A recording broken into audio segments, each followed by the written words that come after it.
Hi, எல்லாருக்கும் வணக்கம். Credit கார்டோடைய full details தான் நம்ம பார்க்க போறோம். கிரெடிட் கார்டை வச்சு எப்படி மணியை சேவ் பண்ணலாம், எப்படி மணியை ரொட்டேட் பண்ணலாம், யாருக்கிட்டையும் 5 பைசா கொடுங்கன்னு சொல்லி கேட்காம நம்ம காசை அதுவும் எப்படி எஃபெக்டிவா யூஸ் பண்ணலாம் அப்படின்னு பார்ப்போம். நிறைய பேர் பார்த்துட்டோம்னா கிரெடிட் கார்டு வாங்கிட்டு அதுக்கப்புறம் பார்த்து கொஞ்சம் இன்ட்ரெஸ்ட்லாம் அதிகமாக வந்துடும். அமௌண்ட் 1 லட்ச ரூபாய் 2 லட்ச ரூபாய் கிரெடிட் கார்டுக்கு மட்டும் நான் கட்ட வேண்டியதா இருக்கு அப்படின்னா சொல்லுவாங்க. அதாவது மாசம் கொஞ்சம் கொஞ்சமா செலவு பண்ணுவாங்க, அப்புறம் எக்கச்சக்கமா பில்லு ஏறிடும். அதையெல்லாம் எப்படி தடுக்கிறது, என்னென்னலாம் பேசிக்கா கிரெடிட் கார்டு வாங்குற யூசேஜஸ் பாத்தீங்கன்னா தெரிஞ்சுக்கணும்.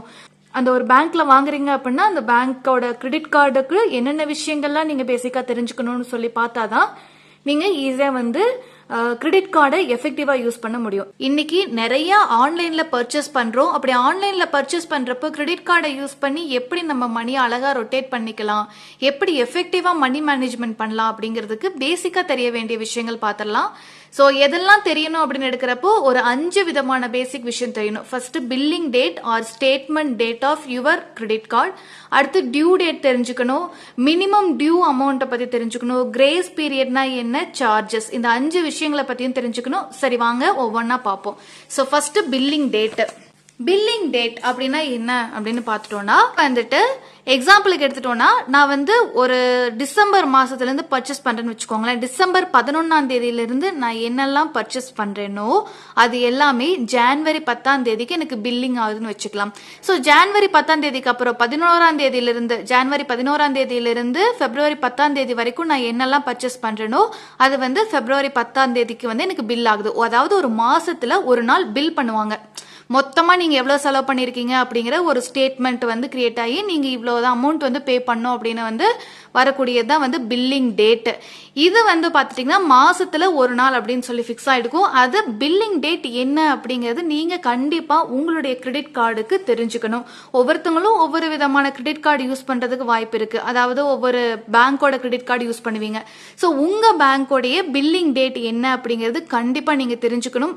இதுல ரொம்ப முக்கியமான விஷயம் என்ன அப்படின்னா இந்த பில்லிங் டேட்டை உங்களால சேஞ்ச் பண்ணிக்க முடியும். எஸ், மொபைல் ஆப்லயே கூட போய் நீங்க பில்லிங் டேட்டை கொஞ்சம் சேஞ்ச் பண்ணிக்கலாம். இந்த சேஞ்ச் பண்றதுனால என்ன யூஸ் அப்படின்னா, இப்ப எனக்கு சேலரி ஒரு 5ஆம் தேதி தான் வருதுன்னு வச்சுக்கோங்களேன். நான் பில்லிங் டேட்டை 10ஆம் தேதியா வச்சுக்கிறேன்னா எனக்கு சேலரி வந்ததுக்கு அப்புறம் கட்டுற மாதிரி ஈஸியா இருக்கும் இல்லையா? ஸோ அது மாதிரி நீங்க ரொட்டேட் பண்ணிக்கிற மணி ரொட்டேட் பண்றதுக்கு ரொம்பவே ஹெல்ப்ஃபுல்லா இருக்கும். ஸோ பில்லிங் டேட் கண்டிப்பா தெரிஞ்சுக்கணும். அப்பதான் நீங்க எவ்வளவு செலவு பண்ணிருக்கீங்க, எந்த டேட்ல பில் வருது அப்படிங்கறதுல ரொம்ப கிளியரா தெரிஞ்சிடும். அடுத்து டியூ டேட். சரி, பில் வந்துருச்சு. ஜான்வரி 10ஆம் தேதி அன்னைக்கு எனக்கு பில் வந்துருச்சு. ஜான்வரி 20ஆம் தேதி வரைக்கும் எனக்கு டியூ டேட் அப்படின்னு சொல்லிட்டு இதுக்குள்ள நீங்க கட்டணும் அப்படின்னு சொல்லி கொடுப்பாங்க. ஸோ பிப்ரவரி 10ஆம் தேதி எனக்கு பில்லிங் டேட் அப்படின்னு சொல்லி பிக்ஸ் பண்ணிருக்கேன்னா எனக்கு பிப்ரவரி 20ஆம் தேதி பார்த்துட்டோம்னா எனக்கு டியூ டேட்டா வரும். அதே மார்ச் 10ஆம் தேதி எனக்கு பில்லிங் டேட்னா அதுக்கப்புறம் 10 நாள் வரைக்கும் எனக்கு டியூ டேட் கொடுப்பாங்க. இந்த டியூ டேட்டுக்குள்ள நீங்க கண்டிப்பாக அமௌண்ட்டை கட்டிடணும். அப்படி கட்டினால் மட்டுமே உங்களுடைய கிரெடிட் ஸ்கோர் அப்படிங்கறதும் நல்லா ஏறும். உங்களுக்கு எந்த ஒரு இன்ட்ரெஸ்ட் அப்படிங்கறதும் பெருசா வராது. ஸோ அமௌண்ட் உங்களுக்கு பில்லிங் டேட் வர்றதுல இருந்து ஒரு 10 நாள் வரைக்குமே ஆல்மோஸ்ட் உங்களுக்கு டியூ டேட் கொடுப்பாங்க. அதுக்குள்ள உங்களுடைய கிரெடிட் கார்டில் நீங்க எவ்வளவு பர்ச்சேஸ் பண்ணீங்களோ லாஸ்ட் மந்த் அதை ஃபுல்லும் நீங்க கட்டிடணும். லாஸ்ட் மந்த்னா ஜான்வரி 10ல இருந்து பிப்ரவரி 10 வரைக்கும் நீங்க என்னெல்லாம் கிரெடிட் கார்டில் பே பண்ணீங்களோ அந்த அமௌண்ட்டை பிப்ரவரி 20க்குள்ள கட்டிடணும். அதுதான் விஷயம். அது கட்டாம விட்டுட்டீங்கன்னா உங்களுக்கு இன்ட்ரெஸ்ட் ரேட்டு வருங்க. அது ரொம்ப ரொம்ப முக்கியம். அடுத்து மினிமம் டியூ. நீங்க லாஸ்ட் மந்த் ஒரு 15,000 ரூபாய்க்கு அமௌண்ட்டுக்கு கிரெடிட் கார்டில் பே பண்ணிருக்கீங்கன்னு வச்சுக்கலாம். ஸோ 15,000 கட்டுங்க அப்படின்னு சொல்லிட்டு லாஸ்ட் பில்டு டியூ அப்படின்னு வரும். அண்ட் மினிமம் டியூ அப்படின்னு ஒரு ஆப்ஷனும் கொடுப்பாங்க. அது ஒரு 1000 ரூபாய் சம் அமௌண்ட்னு வச்சுக்கலாம். ஓகேங்களா? எக்ஸாம்பிளுக்காக 1000 ரூபாய் அப்படின்னு கொடுத்துருக்கேன். ஸோ 15,000 கட்டுங்க, இல்லைன்னா அட்லீஸ்ட் 1000 ரூபாயாவது கட்டுங்க அப்படின்னு சொல்லுவாங்க. நம்மளுக்கு பார்த்துனையும் அடடே நம்மளுக்காக 1000 ரூபாய் மட்டும் கட்டினா போதும்னு கொடுத்துருக்காங்களேன்னு சொல்லி 1000 ரூபாய் மட்டும் கட்டிடுவோம். இல்லை ஏதாவது எமர்ஜென்சி தேவை இருக்கு அப்படின்னு சொல்லிட்டு நம்ம இந்த 15,000 கட்டாம 1000 ரூபாய் மட்டும் கட்டிடுவோம். வேற ஏதாவது பர்ச்சேஸ் பண்ணலாம் அப்படின்னு ஒரு புது பிளான் வேற வந்துடும் நம்மளுக்கு. அப்படி பண்ணோம்னா என்ன நடக்கும்னா இந்த மிச்சம் 14,000 ரூபாய் இருக்கு இல்லைங்களா, அதுக்கு நீங்க இன்ட்ரெஸ்ட் பே பண்ணும். அடுத்த மாசத்துக்கே நீங்க வந்து சேர்த்த அமௌண்ட்டோட வரும். ரைட்டுங்களா? ஸோ அடுத்த மாசத்துக்கு நீங்க மறுபடியும் கிரெடிட் கார்டில் பே பண்ணியிருப்பீங்களா, அந்த அமௌண்ட் பிளஸ் இந்த 14,000 அதோடைய இன்ட்ரெஸ்ட் ரேட் எல்லாத்தையும் சேர்த்து ஒரு பல்க் அமௌண்ட்டாக வந்து நிற்கும். பார்க்கறப்ப குபீர்னு இருக்கும். ஸோ மேக்ஸிமம் வந்து இந்த மினிமம் டியூ அப்படின்னு ஒரு ஆப்ஷன் கொடுக்குறாங்க இல்லையா, இதை தயவு செஞ்சு இந்த அமௌண்ட்டை மட்டும் பே பண்ணாதீங்க. முடிஞ்ச வரைக்கும் லாஸ்ட் பில்டு டியூ அப்படின்னு சொல்லிட்டு மொத்த அமௌண்ட் நீங்கள் லாஸ்ட் மந்த் எவ்வளோ செலவு பண்ணீங்களோ கிரெடிட் கார்டை வச்சு அந்த அமௌண்ட் ஃபுல்லாமே கட்டிடுங்க. இல்லைனா நீங்கள் கட்டாத அமௌண்ட்டுக்கு கண்டிப்பாக இன்ட்ரெஸ்டோட அதுக்கு அடுத்த மாதம் பே பண்ணுற மாதிரி வந்துடும். உங்களுக்கு எக்ஸாம்பிளுக்கு ஜான்வரி வந்து நீங்கள் லாஸ்ட் பில்டு டியூ வந்துட்டு ஒரு அமௌண்ட் நீங்கள் கட்டணும், கட்டாமல் விட்டுருக்கீங்க, மினிமம் டியூ மட்டும் கட்டியிருக்கீங்கன்னா ஸோ ரிமைனிங் இருக்கிற அமௌண்ட்டு அதோட இன்ட்ரெஸ்ட் அண்ட் ஃபெப்ரவரியோட லாஸ்ட் பில் டியூட்டோட அமௌண்ட் நீங்கள் ஏதாவது ஃபெப்ரவரி மாதமும் செலவு பண்ணியிருந்தீங்கன்னா ஸோ எல்லாம் சேர்ந்து ஒரு பல்க் அமௌண்ட்டாக வந்து நிற்கும். இது தேவையா? ரைட்டுங்களா? நம்மளே கிரெடிட் கார்டை எதுக்கு யூஸ் பண்ணுறோம்? மணியை ரொட்டேட் பண்ணவும் எஃபெக்டிவாக மணி மேனேஜ் பண்ணவும் மட்டுமே நம்ம கிரெடிட் கார்டை யூஸ் பண்ணுறோம். அதை நம்ம மறந்துடக்கூடாது. கிரெடிட் கார்டு வந்துடுச்சு, நம்ம நினச்சது எல்லாம் வாங்கிடலாம், மறுபடியும் கொஞ்சம் தானே இன்ட்ரெஸ்ட் வருது சேர்த்து கட்டிடலாம் அப்படிங்கிற மைண்ட் செட்டுக்குள்ளே போகாதீங்க. கிரெடிட் கார்டு அப்படிங்கிறது பேசிக்காக எந்த விஷயத்துக்கு வாங்கணுங்கிறது மறக்காமல் அதுக்கு பயன்படுத்துங்க. அப்போ நம்மளுக்கு தேவையில்லாத பொருட்களை எல்லாம் வாங்கக்கூடாதுங்க மைண்ட் செட் வச்சுக்கணும். ஆனா கிரெடிட் கார்டு வந்தோடனே நம்மளுக்கு பயங்கர டெம்டிங்கா இருக்கும், இதை வாங்கணும் அதை வாங்கணும்னு. அதை வாங்காதீங்க. உங்களோட கையில கண்டிப்பா அடுத்த மாச காசு வரும், அப்ப வந்து நான் பயன்படுத்திக்கலாம், அப்ப வந்து என்னால் கட்ட முடியும் அப்படிங்கிற டைம்ல மட்டும் நீங்க வந்து கிரெடிட் கார்டை வச்சு வாங்குங்க. இல்லைன்னா தயவு செஞ்சு அந்த பொருளை வாங்கவே வேண்டிய அவசியம் இல்லை. அடுத்து கிரேஸ் பீரியட். கிரேஸ் பீரியட்னா ஒன்றும் இல்லைங்க. நீங்க ஒரு 8ஆம் தேதி அன்னைக்கு போய் ஒரு பொருளை பர்ச்சேஸ் பண்ணுறீங்கன்னு வச்சுக்கோங்களேன். ஆனால் நீங்கள் பில் அமௌண்ட் வர்றது 10ஆம் தேதி அன்னைக்கு உங்களுக்கு பில்லு வந்துடும். ஒரு 9, 10 2 நாள் மட்டும்தான் கேப் இருக்குது. அதுக்கு சேலரி வந்ததுக்கு அப்புறமே நீங்கள் வந்து வாங்கிக்கலாம் இல்லையா? ஸோ இந்த கிரேஸ் பீரியட் ரொம்ப கம்மியாக இருக்கிறப்போ உங்களுக்கு ஒரு ப்ரெஷர் அப்படிங்கிறது கிரியேட் ஆகுது ஆப்வியஸாக. ஆனால் நீங்கள் பர்ச்சேஸ் அப்படிங்கிறது 10ஆம் தேதி உங்களுக்கு பில் ஜெனரேட் ஆயிடுச்சுன்னா லாஸ்ட் மந்தோடைய உங்களோட அமௌண்ட்டு தான் வந்து ஃபுல்லாக வரும். 10ஆம் தேதிக்கு முன்னாடியோட உங்களோட கிரெடிட் கார்டை அமௌண்ட் பில்லு மட்டும்தான் வரும். ஸோ அதை மட்டும் நீங்கள் கட்டிடலாம். அதுக்கப்புறம் 11ஆம் தேதி 12ஆம் தேதி 13ஆம் தேதி அப்படி வந்து இம்மிடியேட்டாக நீங்கள் ஏதாவது பர்ச்சேஸ் பண்ணுறீங்கன்னா அதுக்கு அடுத்த மாதம் 10ஆம் தேதி தான் உங்களுக்கு வரும். கிட்டத்தட்ட 40 நாள் வந்து பார்த்துட்டிங்கன்னா உங்களுக்கு கிரேஸ் பீரியட் இருக்கும். ஸோ மோர் கிரேஸ் பீரியட் உங்களுக்கு வந்து ஒரு பொருளை வாங்கி கிட்டத்தட்ட 40 நாள் பயன்படுத்தினதுக்கு அப்புறம் நீங்கள் வந்து அமௌண்ட்டு பே பண்ணால் போதும். இதுதான் வந்து புத்திசாலித்தனமே. ஒரு பொருளை வாங்கிட்டு இமீடியட்டாக பே பண்ணுறீங்கன்னா தட்ஸ் டோட்டலி ஃபைன். ஆனால் கிரெடிட் கார்டை யூஸ் பண்ணி வாங்குறப்போ அந்த பொருளை வாங்கிட்டு நீங்கள் ஒரு 30 நாள் 35 நாளுக்கு அப்புறம் நீங்கள் பே பண்ணுறீங்க அதுக்கு அப்படிங்கிறப்போ உங்கள் மணியை நீங்கள் மற்ற ஏதாவது ஒரு இன்வெஸ்ட்மெண்ட்டோ இல்லை ஏதாவது ஒரு பர்பஸ்க்கு நீங்கள் ரொட்டேட் பண்ணிட்டு அதுக்கப்புறம் நீங்கள் பே பண்ணுறப்போ ஒரு பொருள் வாங்கினதுக்கு அப்புறம் நீங்கள் 35 நாளுக்கு அப்புறம் பே பண்ணுறப்போ உங்களுக்கு அது வந்து ஒரு லாபம். ஸோ எப்பவும் கிரேஸ் பீரியட் ஜாஸ்தியாக இருக்கிற மாதிரி பொருளை பில் ஜெனரேட் ஆனதுக்கு அப்புறம் இம்மிடியேட்டாக வந்து வாங்குங்க. இல்லை ஜெனரேட் ஆகிறதுக்கு முன்னாடி ஒரு 2 நாளைக்கு முன்னாடி வாங்குறீங்கன்னா உங்களுக்கு கிரேஸ் பீரியட் ரொம்ப ரொம்ப கம்மியாக இருக்கும். ஸோ அதுக்கு வந்து நீங்கள் ஃபுல் அமௌண்ட்டே கொடுத்து வாங்கிக்கலாம். அதை தான் நான் சொல்ல வரேன். அடுத்து சார்ஜஸ், 5வது முக்கியமான விஷயம். நிறைய கிரெடிட் கார்டு சம்பந்தமான சார்ஜஸ் இருக்கும். பேசிக்காக இங்கே ஒரு 5 விஷயம் நான் சொல்லியிருக்கேன்.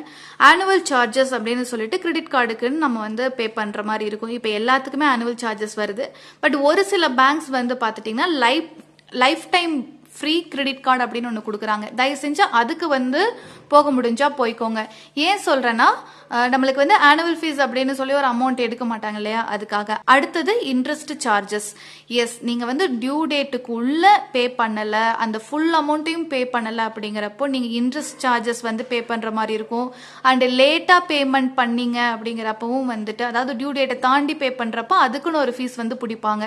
இதெல்லாம் நம்மளுக்கு தேவையா? அதெல்லாம் கரெக்டாக நீங்கள் பார்த்து டைமுக்கு பே பண்ணுற மாதிரி பார்த்துக்கோங்க. உங்கள் பேங்க்கில் அதாவது நீங்கள் எந்த கிரெடிட் கார்டு எந்த பேங்க்கில் கிரெடிட் கார்டு வாங்கினீங்களோ அந்த பேங்க்கில் என்னன்னைக்கு வந்து பே பண்ணும், பில் என்னைக்கு வருது, என்னைக்கு டியூ டேட்னு கரெக்டாக தெரிஞ்சு பே பண்ணிட்டீங்கன்னா இந்த சார்ஜஸ்லேருந்துலாம் தப்பிச்சுக்கலாம்.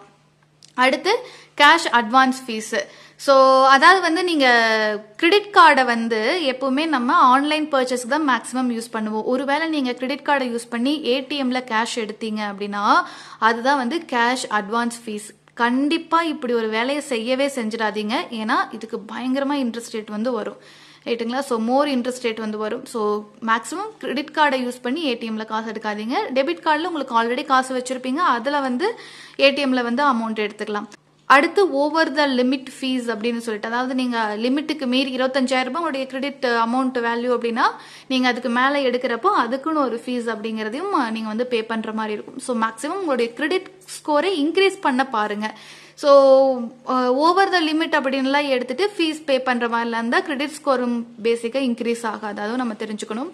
ஸோ எப்பவுமே வந்து கிரெடிட் ஸ்கோரை இன்க்ரீஸ் பண்றதுக்கு, அதாவது நீங்க ஒரு பேங்க்ல அக்கௌண்ட் வச்சிருக்கீங்கன்னா அங்க வந்து உங்களை எப்படி நம்புவாங்க, நீங்க நம்பகத்தன்மையான ஆளா இல்லையான்னு தெரிஞ்சுக்கணும். அப்படின்னா நீங்க முதல்ல லோன் வாங்கி சரியா கட்டுறீங்களான்னு தெரிஞ்சுக்கணும். அப்ப கிரெடிட் கார்டில் நீங்க காசு வாங்கிட்டு திருப்ப நீங்க சரியா கட்டுறீங்கிறப்போ உங்களுக்கு வந்து கிரெடிட் ஸ்கோர், அதாவது சிபில் ஸ்கோர்னு சொல்லுவாங்க இல்லைங்களா, அது வந்து நல்லா இன்க்ரீஸ் ஆகும்.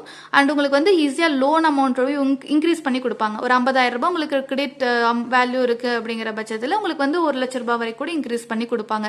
அண்ட் இமீடியட்டா ஏதாவது எமர்ஜென்சி உங்களுக்கு அமௌண்ட் வேணும், நல்லா பெரிய பல்கா வேணும்னா கூட உங்களால ஈஸியா வந்து கிரெடிட் கார்டுல இருந்து எடுத்துக்க முடியும். அது ஒரு முக்கியமான விஷயம். And based on online purchase, நீங்க எவ்வளோக்கு எவ்வளோ ஆன்லைன் பர்ச்சேஸ் பண்றீங்கிறது முதல்ல தெரிஞ்சுக்கோங்க.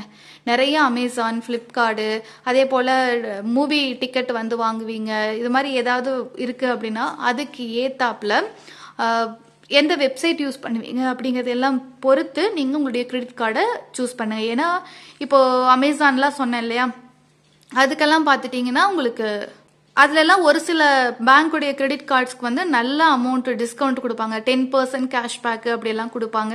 ஸோ அது வந்து ரொம்ப முக்கியமா பார்த்துக்கோங்க. அண்ட் கிரெடிட் ஸ்கோர் இம்ப்ரூவ் பண்ணா என்ன பண்ணணும்னா, எனக்கு 50,000 ரூபாய் கிரெடிட் லிமிட் கொடுத்துருக்காங்க, நான் மொத்தத்தையும் அமௌண்ட் எடுத்துட்டு மொத்தத்தையும் கட்டினேன்னா என்னுடைய சிபில் ஸ்கோர் இன்க்ரீஸ் ஆகுமானா கிடையாது. அதாவது ஒரு 35% 40% வரைக்கும் எடுக்கணும். அதாவது எப்படி சொல்லலாம், 1,00,000 ரூபாய் உங்களுக்கு கிரெடிட் லிமிட் இருக்குன்னா ஒரு 35,000 40,000 மட்டும் நீங்க ஒரு மாசத்துக்கு எடுத்து யூஸ் பண்றீங்க, ரிமைனிங் அமௌண்ட் எடுத்து யூஸ் பண்ணல அப்படின்னா உங்களுக்கு சிபில் ஸ்கோர் அப்படிங்கிறது இன்க்ரீஸ் ஆகும். அதை வந்து நல்லா மனசுல வச்சுக்கோங்க. கொடுத்த லிமிட்டை ஃபுல்லா யூஸ் பண்ணணும்னு அவசியம் கிடையாது. கிரெடிட் கார்டு அப்படிங்கிறது மணி ரொட்டேட் பண்றதுக்கும் ஏதாவது எமர்ஜென்சினா யூஸ் பண்றதுக்காக மட்டுமே ஆணையோ, அண்ட் அதுல கேஷ்பேக்ஸ் எல்லாம் நிறைய வருது, அதுக்காக நீங்க யூஸ் பண்ணிக்கலாமே ஆணையோ, உங்களுடைய வருமானத்தை தாண்டி செலவு பண்றதுக்கான ஒரு ஆப்ஷன் கிரெடிட் கார்டு அப்படின்னு யூஸ் பண்ணீங்கன்னா கண்டிப்பா வந்து செம்ம இன்ட்ரெஸ்ட் ரேட்ல மாட்டிப்பீங்க. ஸோ அதுக்காக தான் இந்த விஷயங்கள்லாம் பேசிக்கா தெரிஞ்சுட்டு கிரெடிட் கார்டை வாங்கி யூஸ் பண்ற புதுசா யூஸ் பண்றவங்க கண்டிப்பா இந்த பாயிண்ட்ஸ் எல்லாம் மனசுல வச்சுக்கோங்க. இமிடியேட்டா வந்து ஃபீஸ் அண்ட் சார்ஜஸ் அப்படின்னு சொல்லி நீங்க எந்த பேங்க்குடைய கிரெடிட் கார்டு யூஸ் பண்றீங்களோ அதோடைய வெப்சைட்ல போனீங்கன்னா இருக்கும். ஸோ எதுக்கெல்லாம் என்ன சார்ஜ், எவ்வளோ % பிடிப்பாங்க அப்படிங்கறதெல்லாம் வந்து பார்த்துக்கோங்க. ஃபீஸ் எவ்வளோ வரும் அப்படிங்கறதெல்லாம் பார்த்துக்கோங்க. இன்ட்ரெஸ்ட் ரேட் என்ன அப்படிங்கறதையும் பார்த்துக்கோங்க. இதெல்லாம் பார்த்துட்டு கிரெடிட் கார்டை நல்லா வைஸா யூஸ் பண்ணுங்க. உங்களுக்கு தேவையான விஷயங்கள் கிரெடிட் கார்டுடைய பேசிக்கான திங்ஸ் நான் உங்களுக்கு சொல்லியிருப்பேன்னு நினைக்கிறேன். மீண்டும் இன்னொரு வீடியோவில் சந்திப்போம்.